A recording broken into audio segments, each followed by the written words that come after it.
এই কারণে। তো কারণ কি?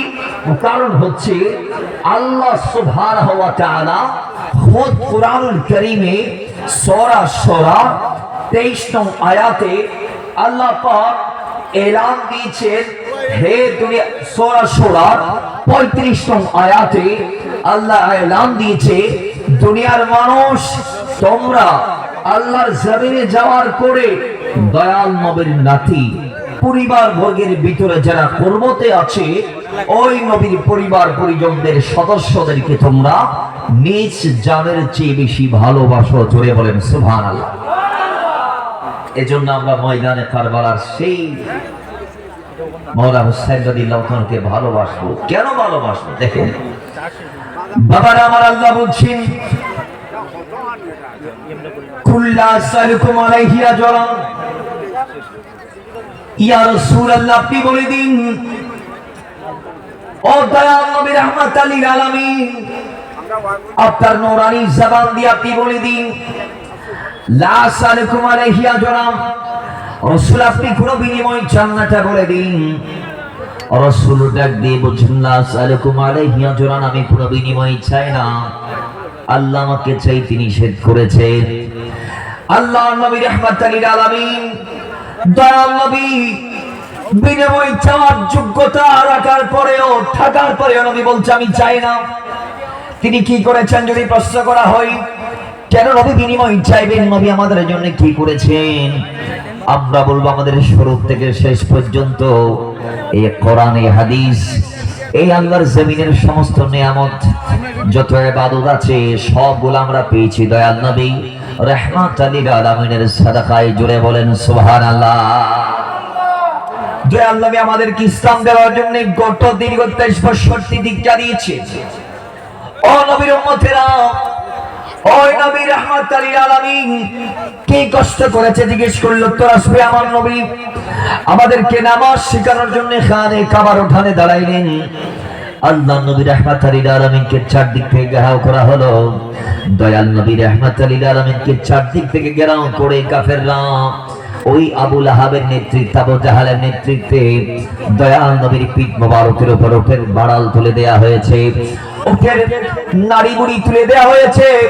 আল্লাহ নবী বলে, সেদিন আমার এমন কষ্ট হয়েছিল, আমার মনে হয়েছিল আমার পিঠ ভেঙে যাবে, আমার পিঠ ভাঙার উপক্রম সেদিন হয়েছে, কিন্তু আমি রাসূল তারপর নামাজটা ছাড়ি নাই।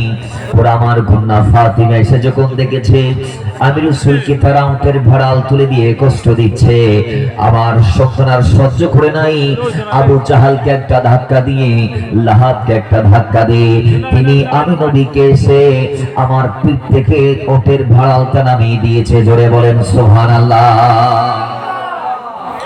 দয়াল নবী বলে, তা কষ্ট করলাম। আল্লাহ বলে, লা সালকুম আলাইহি আজর, আপনি বিনিময় চাইবেন না। নবী কেমন কষ্ট করে যে প্রশ্ন করেন, ইমান উত্তর দেই, কই আল্লাহর নবী রাহমাতাল লিল আলামিন ওই নবীর পথকে রুদ্ধ করে দিয়েছে। তারপরে দিন প্রচার প্রসার আল্লাহ নবী থামাই নাই, কাজ চালিয়েছেন। আল্লাহ নবীর সাহাবারা একজনকে এক একজনকে মারধর করছে, নবী তারপরে বন্ধ করে নাই। সাহাবায়ে কেরাম এক একজনের পর এক একজন রক্ত দিচ্ছে, আল্লাহ নবী তারপরে রক্তের বিনিময়ে ইসলামের প্রচার প্রসারটাকে বন্ধ করে নাই, রুদ্ধ করে নাই। শুধু তা নয়, দুনিয়ার মুসলমান এক পর্যায়ে আল্লাহ নবী বলে, কষ্ট যখন বাড়িয়ে দিচ্ছে, আমি গেলাম তায়েফের ময়দানে। তায়েফের কাছে গিয়ে তায়েফবাসী যারা আছে এদেরকে আমি হকের দাওয়াত দিচ্ছিলাম, আমি তাদের কাছে গিয়ে ঈমানের দাওয়াত দিচ্ছিলাম, আমি তাদের কাছে গিয়ে ইসলামের কথাগুলো বলতেছিলাম। ওই সময়ে তায়েফবাসী আমাকে চিনে নাই, কাফেরদের আক্রমণের দ্বারা খুশ হয়ে তারাও তাদের মতো হয়ে আমাকে আঘাত দিয়েছে, এমন ভাবে আমাকে পাথর মেরেছে, নুরানি শরীর থেকে রক্ত জড়েছে। আল্লাহ বলে, রাসূল রক্ত জড়েছে, লা আসআলুকুম আলাইহি আজর, আপনি কোনো বিনিময় চাইবেন না। জোরে বলেন রাসূল, আপনি কোনো বিনিময় চাইবেন না। রাসূল বলে, শুধু এটা আমি নবীর কষ্ট শেষ এতে নয়, কি কষ্ট করেছে মুসলমান। যাইতে যাইতে যাইতে যাইতে আমি হিজরত করলাম, আমি আমার দেশ ত্যাগ করলাম। যাওয়ার আগে মক্কাকে বলে গেলাম, ও মক্কা, আমি তোমার এত ভালোবাসি, আমার বংশের যারা আছে এরা যদি আমার বাইরে করে না দিত, মক্কা আমি তোমার ছাড়তাম না, তুমি মক্কারে ছেড়ে আমি কোথাও যাইতাম না। ওই মক্কারে তো ভালোবাসার পরেও আমার সম্প্রদায় আমাকে দেশ ত্যাগ করতে বাধ্য করেছে, বিদায় আমি মক্কা ছেড়েছি, মদিনায় গিয়েছি, সেখানে গিয়ে আমাকে শান্তিতে থাকতে দেই নাই। প্রথমে একটা যুদ্ধ বদরের, এরপর আরেকটা যুদ্ধ হুদের যুদ্ধ। ওই হুদের যুদ্ধে আমি নবী কেমন মারধরা দিয়েছে, আমি দয়াল নবী রাহমাতুল লিল আলামিনের মূল্য হাত তুমি ভেঙে দিয়েছে মারতে মারতে, আমি নবীর নূরানি ডান্ডা মোবারক শহীদ করে দিয়েছে। আল্লাহ বলে ইয়া রাসূলুল্লাহ, ও নবী মদিনাওয়ালা, ও রাহমাতুল লিল আলামিন, এত কষ্ট আপনি করলেন, মার খাইলেন, রক্ত ঝরল, লা সালুকুম আলাইহি আজরা। আল্লাহ বলে কোনো বিনিময় চাইবেন না, আল্লাহ বলে কোনো বিনিময় আপনি চাইবেন না, আল্লাহ বলে কোনো বিনিময় আপনি চাইতে পারবেন না, আল্লাহ বলে কোনো বিনিময় আপনি চাইবেন না। এবার আল্লাহ রাখবে বলে রাসূলে ইল্লা, তবে একটা বিনিময় আমি চাওয়ার জন্য আপনাকে বললাম, সেই বিনিময়টা হচ্ছে যে আল-মাওয়াদ্দাতা ফিল কুরবা। জোরে বলেন সুবহানাল্লাহ। আল্লাহ বলে দয়াল নবী উহুদে, বদরে, খায়বারে, হুনাইনে, খন্দকে, ইয়ারমুকে, সিফিনে, নয় গোটা মক্কার 10 বছরে 13 বছরে যত কষ্ট করেছেন, এগুলোর বিনিময় না চাইলেও একটা বিনিময় আপনাকে চাইতে হবে, যেটা চাইতে আমি আল্লাহ বলেছি, সেটা হচ্ছে যাদের জন্য এত ইন্তজাম, যাদের জন্য এত কুরবানি, যাদের জন্য এত কষ্ট পরিশ্রম, ওই উম্মতরা যেন আপনার পরিবার পরিজনদের ভালোবাসা ধরে বলেন সুবহানাল্লাহ। তারা যেন আপনার পরিবারকে কি করে, জোরে বলুন কি করে, নবীর পরিবারদেরকে আল্লাহ ভালোবাসতে বলেছে কোরআন দিয়ে।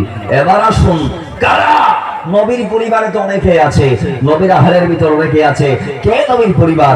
আয়াত যখন নাযিল হয়েছে সঙ্গে সঙ্গে আল্লাহর নবী রাহমাতুল লিল আলামিনের গোলাম, আল্লাহ নবীর 50 ভাই হযরতে আব্দুল্লাহ ইবনে আব্বাস রাদিয়াল্লাহু তাআলা, তিনি ডাক দিয়ে বলছে, আমি গেলাম আমার নবীর কাছে। এটা হাদিসটা আসছে তাফসীরে দুরায়ে মানসুরের মধ্যে, ইমাম সুয়ুতী উল্লেখ করেছেন, ইমাম ইবনে হাজার মাক্কি আস-সাওয়াইকে মাহলাকার মধ্যে হাদিসটা কোট করেছেন, এবং ইমাম সিরকানি শারহে মাওয়াহিবুল্লাহ দুনিয়ার মধ্যে হাদিসটা কোট করেছেন। হাদিসের রাবী হচ্ছে হযরতে আব্দুল্লাহ ইবনে আব্বাস, তিনি বলছে এই আয়াত যখন আল্লাহ নাযিল করে দিয়েছে, আল্লাহ যখন বলে দিয়েছে যে এই আমার নবীর উম্মতরা যাও আমার নবীর পরিবারকে তোমরা ভালোবাসো, ভালোবাসাটা আমি আল্লাহ ওয়াজিব করে দিলাম। তাই এই আয়াত যখন নাযিল হয়েছে, আমি আব্দুল্লাহ আমার নবীর চাচতো ভাই ইবনে আব্বাস, আব্বাসের ছেলে, আমি গেলাম আমার নবীর কাছে। যাওয়ার পর আমি ডাক দিয়ে বলছি, ইয়া রাসূলুল্লাহ, আমি জানতে চাই কাদেরকে ভালোবাসতে হবে, আপনার পরিবারে কে আছে, কে আছে, কে আছে, কে আছে, জানতে চাই, জানতে চাই, জানতে চাই। তো নবী ডাক দিয়ে বলে, ক্বালা আলিয়ুন ওয়া ফাতিমা ওয়া ওয়ালাহুমা, যাদেরকে ভালোবাসা আল্লাহ উম্মতের জন্য ওয়াজিব করেছে তাদের মধ্যে অন্যতম আলী, তারপরে ফাতিমা, তারপরে হাসান, তারপরে হোসেন। জোরে বলে তাহলে এদেরকে ভালোবাসা ওয়াজিব, এদেরকে ভালোবাসা, জোরে বলে এদেরকে ভালোবাসা। আমরা ভালোবাসতে চাই কি চাই না? আওয়াজে বলি চাই কি চাই না? ভালোবাসে না কি? হাদিসে পাক আছে, রাসূলুল্লাহ ইরশাদ করেছেন, যদি কেউ হাসান হোসেনকে ভালোবাসে তাহলে সে আমারে ভালোবাসে। বলে হাব্বাল হোসাইনা, মান আহাব্বাল হাসান ওয়াল হোসাইনা ফাকাদ আহাব্বানি ওয়া মান আবগাদাহুমা ফাকাদ আবগাদানি। যিনি হাসান হোসেনকে ভালোবাসে না সে আমারেও। মাশাআল্লাহ, সামনে রোজা দেখে মাশাআল্লাহ একটা নাতের অনুরোধ আসছে, ইনশাআল্লাহ হবে। মুহাব্বতে দরুদ পড়ে, আল্লাহুম্মা সাল্লি مولانا محمد وعلى آل سيدنا शब मिठे ना रोजा देखे रोजा देखे रोजा देखे शब मिठे ना रोजा देखे रोजा देखे रोजा देखे बोली शब मिठे ना रोजा देखे रोजा देखे रोजा देखे কি উপমা দিব আমি, কি উপমা দিব আমি, আমার মুখে স্বাদ মিঠে না রোজা দেখে, রোজা দেখে, রোজা দেখে স্বাদ মিঠে না রোজা দেখে, রোজা দেখে, রোজা দেখে। নামাজ আল্লাহর সালাম নেই না আল্লাহ পাকে, ওয়াজিব হলো সালাম দিবা নবীজিকে।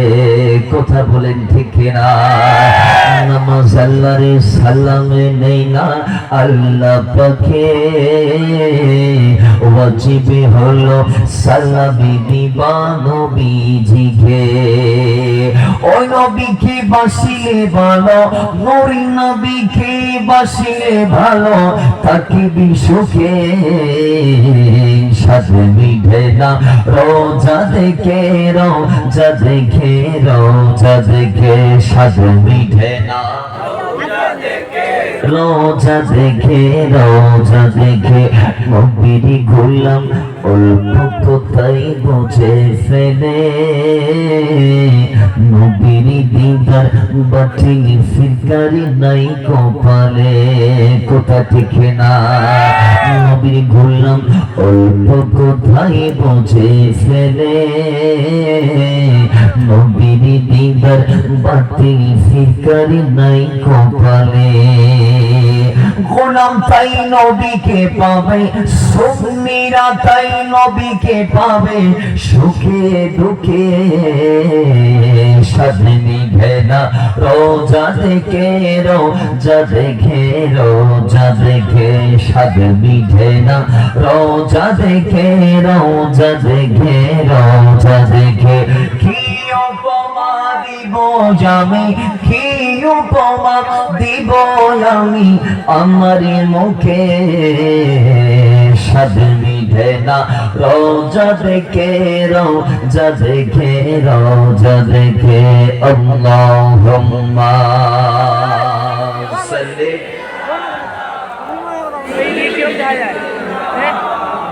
মাওলানা মুহাম্মদ ওয়া আলা আলি সাইয়্যিদিনা।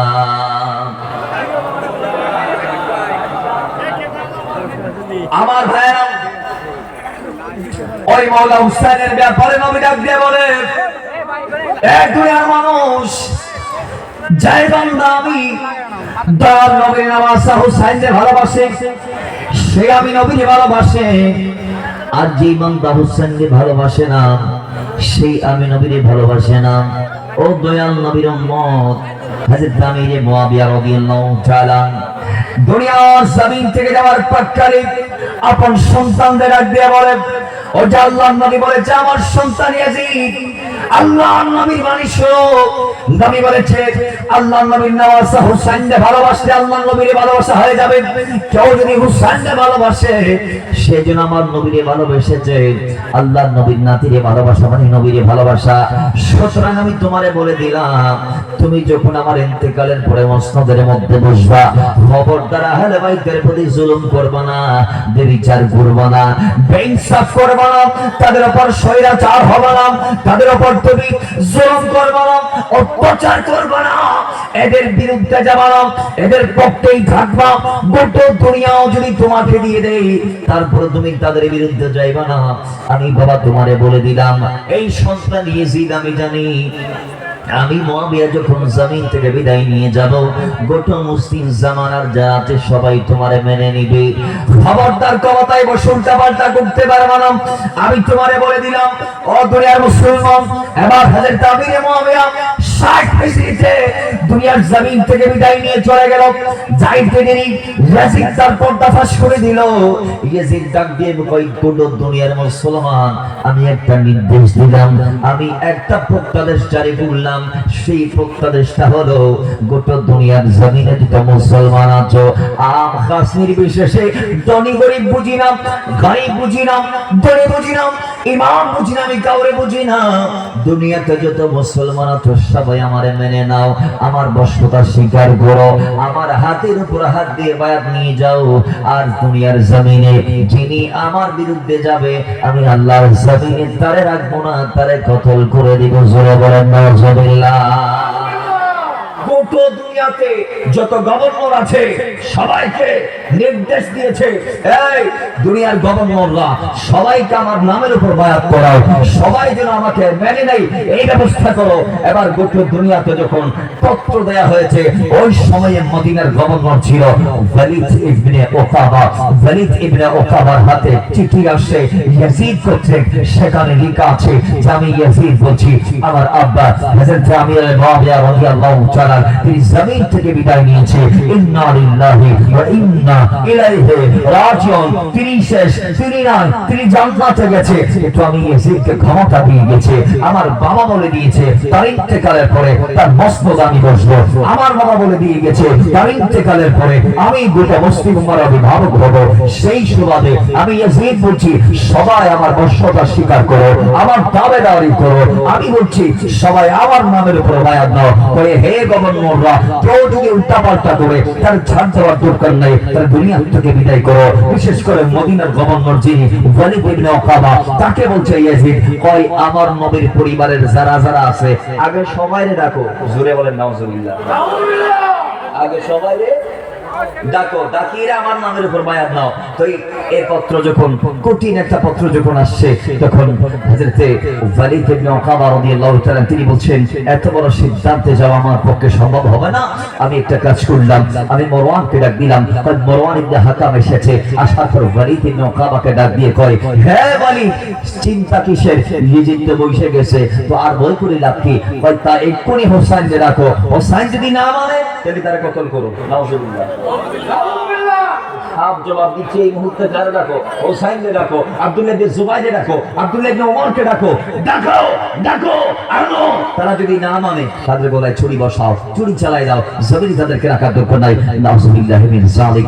এই কথা শোনার পর তিনি হতচকিত হয়ে গেলেন, বিচলিত হয়ে গেলেন। হাই হাই, দুনিয়ার এই অবস্থা, আজকের দিনে একটা ইমানদারও দেখছি না, কি হবে কি হবে, চিন্তার মধ্যে আছে, কি করা যায়। এখন শেষমেশ মাওলা হোসেনকে ডাক দিয়েছে। সেই সময়ে মারওয়ান ইবনে হাকাম ছিল ওয়ালিদের পাশে। তখন মাওলা হোসেন খুব সুন্দর করে বলে, আমি ইয়াজিদ সম্পর্কে জানি, তার চরিত্র আমার চিরচেনা, আমি তাকে নতুন করে আজকে শিক্ষা শুনে আপনার কাছে। কয় আমি যেহেতু তারে চিনি, অন্তত আমি হোসেনের পক্ষে তারে মানা সম্ভব না। জোরে বলেন সম্ভব না। আমি মানতে পারবো না, আপনি পারবেন, কারণ আপনি গভর্নর, আপনি পারবেন কারণ আপনি পদলোভী, আপনি পারবেন কারণ আপনি চেয়ারের পূজারী, আপনি পারবেন কারণ আপনার ক্ষমতা রাখবে, আপনি পারবেন কারণ আপনার দ্বারাটাই মানায়, কিন্তু আমি না, পারবো না, আমার দ্বারা সম্ভব হবে না। যেখানে আল্লাহ সুবহানাহু ওয়া তাআলা ডাক দিয়ে বলেছেন, ইন্নামা ইরিদুল্লাহু লিইউযহিবা আনকুমুর রিজসা আহলাল বাইতি ওয়া ইউতাহহিরাকুম তাদহীরা। আল্লাহ পাক সূরা আহজাবের মধ্যে আয়াতে তাদহীর নাযিল করে জানিয়ে দিয়েছেন, আমার নবীর পরিবার পরিজনের কোন মেম্বার কোন পাপ করতে পারে না। তো অন্যায় যে করে আর যে সহে দুইজনের সমান, জোরে বলনা দুইজনের সমান। তো ইয়াজিদ তিনি অন্যায় করবে, অতীতে অন্যায়কারী ছিল, তিনি মুখোশধারী হিসেবে বাবার থেকে ক্ষমতা নিয়েছে, এখন তিনি তার পর্দা ফাঁস করবে, এটা হোসেনের জানা। কারণ ইয়াজিদ মাওলা হোসেনের কাছে ছিল না। তো সুতরাং মাওলা হোসেন বলছে, আমি তার অন্যায়কে সহ্য করতে পারবো না। জোরে বলেন পারবো। সুতরাং আমি তার মানার কষ্ট আসে না। তোমাদের চাইলে, তোমাদের মন যদি চায়, ঠিক আছে তোমরা তাকে নেতা মানো, তোমাদের মন যদি চায় তোমরা ইয়াজিদের তাবেদারি করো, তোমাদের মন যদি চায় ইয়াজিদকে তোমরা মাথার উপরে আসন করে কুরসিতে বসাই দাও, কিন্তু আমি পারবো না, আমি পারবো না, আমি পারবো না। আমি কোন হাত ইয়াজিদের হাতের উপর দিব, যে হাতে মুস্তাফা চমকিয়েছে। আমি কোন স্যার ইয়াজিদের কলমে ঢোকাবো, যেই স্যারে মুস্তাফা সকাল সন্ধ্যায় চুমা দিয়েছে, এই স্যার তো আমি ইয়াজিদের কাছে ঢুকাইতে পারি। ঠিক আছে, আমার দ্বারা সম্ভব হবে না। এখন নাউজুবিল্লাহি মিন যালিক, মাওলানা হোসেনের এটা বলার পরপরই জালেম মারওয়ান বলছে এই খুনি হোসেনকে কতল করো। তখন ওয়ালিদ ছিল শান্ত প্রকৃতির লোক, তিনি কোনো ফিতনাতে জড়াইতে চান নাই, কারণ তিনিও জানে আহলে বাইতের বিরুদ্ধে গেলে তার দুনিয়াও শেষ আখিরাতও শেষ। কারণ ইন্নাল্লাযীনা ইউযুনাল্লাহা ওয়া রাসূলাহু, যারা আল্লাহরে কষ্ট দেয় আল্লাহ রাসূলকে কষ্ট দেয় তাদের দুনিয়াও শেষ আখিরাতও। লা'নাহুমুল্লাহু ফিদ দুনিয়া ওয়াল আখিরা ওয়া আ'আদ্দা লাহুম আযাবান মুহিনা। আল্লাহ বলে যারা ইয়াজিদের পক্ষ অবলম্বন করেছে, যারা মাওলা হুসাইনের বিরুদ্ধাচরণ করেছে, যারা হুসাইনকে তরবারি চালিয়ে শহীদ করে দিয়েছে, হুসাইনের পাকের নূরানি জিসম মুবারকের উপর যারা গোলা চালিয়েছে, যারা হুসাইনের পাকের শেরে পাকের সাথে দুশমনি করে বেয়াদবিমূলক আচরণ করেছিল ময়দানে কারবালায়, এই দৃশ্যের মাধ্যমে যারা আল্লাহ রাসূলকে এবং আমি আল্লাহকে কষ্ট দিয়েছে, তোমাদের দুনিয়াও শেষ আখিরাতও শেষ। যার দরুন আমরা দেখছি আজকের দিনে যে ইয়াজিদের কবর কোথায়, এটা কেউ জানে? জানে যে হোসাইনকে ইয়াজিদ শেষ করে দিতে চেয়েছে, সেই ইয়াজিদ নিজে শেষ হয়েছে, এমন ভাবে শেষ হয়েছে তার অস্তিত্ব কেউ আজ খুঁজে দিতে পারবে না। আমরা এতটুকু জানি যে দামেস্কের গভর্নর, দামেস্কের সরকার ইয়াজিদের কবরের উপরে একটা অ্যালুমিনিয়ামের ফ্যাক্টরি করছে। কি করছে? জোরে বলো, কি করছে? ইয়াজিদের কবরের উপরে অ্যালুমিনিয়ামের ফ্যাক্টরি করছে, যেখানে 24 ঘন্টা আগুন জ্বলছে ধাও ধাও করে, লোহা আগুন দিয়ে বানাই। কথা ঠিক কি না? জোরে বলুন ঠিক কি না? লোহার কাটতেও আবার সেই আগুন লাগে। দুনিয়ার মানুষ যতটুকু আমরা তারিখের কিতাবে পেয়েছি, ইতিহাসের কিতাব আমরা যতটুকু পেয়েছি, ওই ইয়াজিদের কবরের অস্তিত্ব কেউ প্রমাণ দিতে পারবে না, দিতে পারবে না। বরং আমরা এতটুকু জেনেছি কয় ইয়াজিদের কবরের উপরে একটা অ্যালুমিনিয়ামের খনি পাইছে। সেখানে লোহা পোড়ানো হচ্ছে। তো বাবারা, শুধু দুনিয়াতে তার কবরের ভিতরে আল্লাহ আগুন দিচ্ছে তা নয়, আল্লাহ বলে এমন সিস্টেম করে দিলাম যে তার মরার পরে ভিতরেও আগুন জ্বলবে, বাইরেও আগুন জ্বলবে, বাইরেও আগুন জ্বলবে।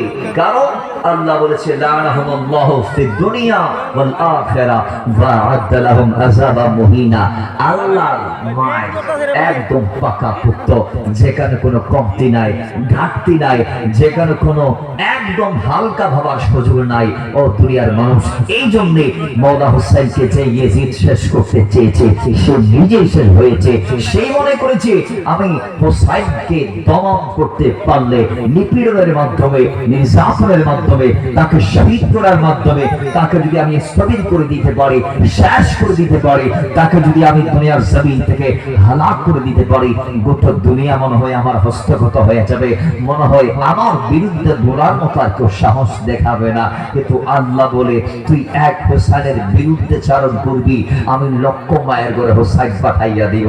তুই এক হোসাইনের বিরুদ্ধে কারবালায় যাবি, আমি গোটা দুনিয়ার অলিতে গলিতে প্রত্যেকটা মায়ের কুলে কুলে হোসাইন পাঠাবো। আজকের দিনে দেখো, খোদা কি কসম, ইয়াজিদ নাম যদি তালাশ করে আপনি যদি চিরুনি অভিযানও চালান, একটা ইয়াজিদ উম্মতে মুহাম্মদের মধ্যে পাবেন না। কিন্তু কোটি মায়ের ঘরে ঘরে হোসাইন আছে না নাই? আওয়াজ আছে না নাই? জামান পুরা আছে না নাই? এটাই হচ্ছে হুসাইনে পাকের কারামত, এটাই হচ্ছে হুসাইনে পাকের কারামত। আল্লামা ডক্টর ইকবাল বলছে, হে হুসাইন কি শান দেখালে কারবালায়, যে জীবন দিলে, জীবনের বিনিময়ে ইয়াজিদের নামটারও গাড়ি বানাই দিলা। সুবহানাল্লাহ বলে আজকে ইয়াজিদের নামে একটা গাড়িতে পরিণত হয়েছে। একজন মানুষ আরেকজন মানুষ এখন গালি দেয়, ইয়াজিদ বলে। কি বলে? বলে না, বলে না। কিন্তু ইয়াজিদ নামটা গালি নাম নয়, ইয়াজিদ নামটা কিন্তু মাওলা হোসেনের বিরুদ্ধে যাওয়ার পরে নামটা গালিতে পরিণত হয়েছে। ঠিক কিনা বলেন না ভাই? সেদিনও আল্লামা ইকবাল বলছেন, সেদিন 22,000 ইয়াজিদি মাওলা হোসেনের মাথা নিয়ে তারা আনন্দ মিছিল করে যাচ্ছে। কোথায়? কুফা থেকে ইয়াজিদের দিকে, দামেস্কের দিকে। কয় প্রতিমধ্যে দেখা গিয়েছে 22,000 ইয়াজিদি যদিও বা সবাই মিলে হোসেনের পাকের মাথাকে আলাদা করেছে, ওয়াল্লাহি আল্লাহর কসম, কিন্তু আমরা দেখতে পাচ্ছিলাম 22,000 ইয়াজিদির উপরে হোসেনের পাকের মাথা মোবারক দেখা যায়। 22,000 ইয়াজিদির উপরে হোসেনের পাকের